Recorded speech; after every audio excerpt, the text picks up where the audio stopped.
धूर्त पाखंडी साधुओं का गेम ओवर। ढोंगियों की धरपकड़ का मिशन ऑन। तन पर गेरुआ कपड़ा, गले में कंठी की माला, हाथों में दान की गठरी और ललाट पर चंदन का टीका। बिल्कुल साधु वाला वेशभूषा। इन्हें देख कोई भी मात खा जाए, लेकिन ये तो ना साधु हैं और ना ही संत। आप ये जानकर और हैरान हो जाएंगे कि ये ना तो सनातनी हैं और ना सनातन को मानने वाले। ये जिहादी गैंग के वो सुरमा हैं जो सनातन के 7 सालों से खिलवाड़ करते आए हैं। सनातन को बदनाम करने के लिए नए नए तरीके अपना रहे हैं, लेकिन अब इन जिहादियों का ऑपरेशन कालनेवी के जरिए गेम ओवर हो गया है। 2 दिन के ऑपरेशन के दौरान 38 पाखंडियों को गिरफ्तार किया गया। सावन शुरू हो चुका है। हरिद्वार में कावड़ मेला लगा हुआ है। वहीं ये धूर्त पाखंडी साधु वेश बदलकर पहचान छिपाकर घूम रहे थे। आस्था के नाम पर लोगों को ठग रहे थे। कावड़ मेले में आने जाने वाले श्रद्धालुओं को बहका रहे थे। लेकिन इसी बीच इसकी खबर पुलिस को लग गई। फिर क्या, पुलिस लव लश्कर के साथ आई और कावड़ मेले में 13 ढोंगी बाबाओं को गिरफ्तार कर लिया। जैसे आपको बताया, करीब 7 लोग ऐसे हैं जो मुस्लिम धर्म से हैं, लेकिन हिंदू धर्म का उनके द्वारा चोगा पहना गया और हिंदू धर्म के आवरण को ओढ़ते हुए भिक्षावृत्ति अन्य कार्य में वो लोग लिप्त थे।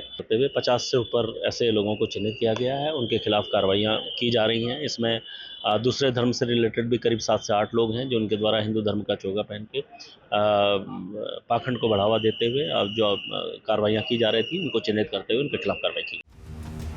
ऐसा नहीं है कि ये पहला केस है जब पाखंडी साधुओं को पकड़ा गया हो। पिछले 2 दिनों से उत्तराखंड में कई ढोंगियों की धरपकड़ की गई। उत्तराखंड में 38 फर्जी साधु हिरासत में हैं। हरिद्वार से 13, देहरादून से 4 और अन्य जगहों से 21 पकड़े गए। आरोपियों में एक बांग्लादेशी घुसपैठी भी है। फर्जी साधु रुकन रकम ढाका का रहने वाला रुकन साधु के भेष में उत्तराखंड में घूम रहा था।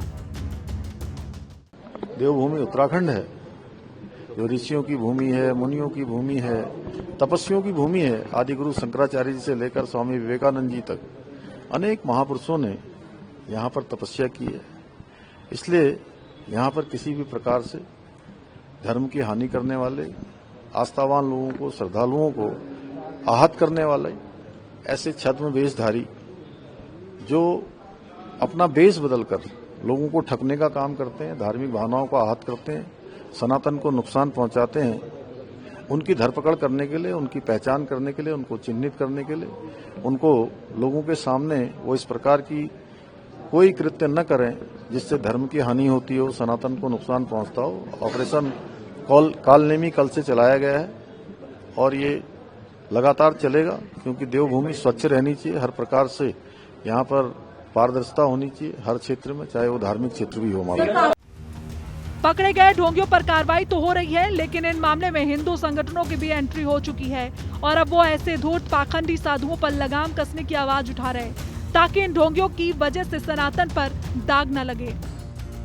सर बिना फर्जी नहीं, हम लोग हम सब नाथ संप्रदाय से हैं, लेकिन हमको इसलिए पकड़ा, हम कुछ नहीं जानते, लेकिन ये हमें सत्यापन द्वारा बुलाया गया झूठ मूठ, और सत्यापन दिलाने के बाद हमें भरने को चैलेंज करवा देंगे और परेशान रखा था पूरी रात।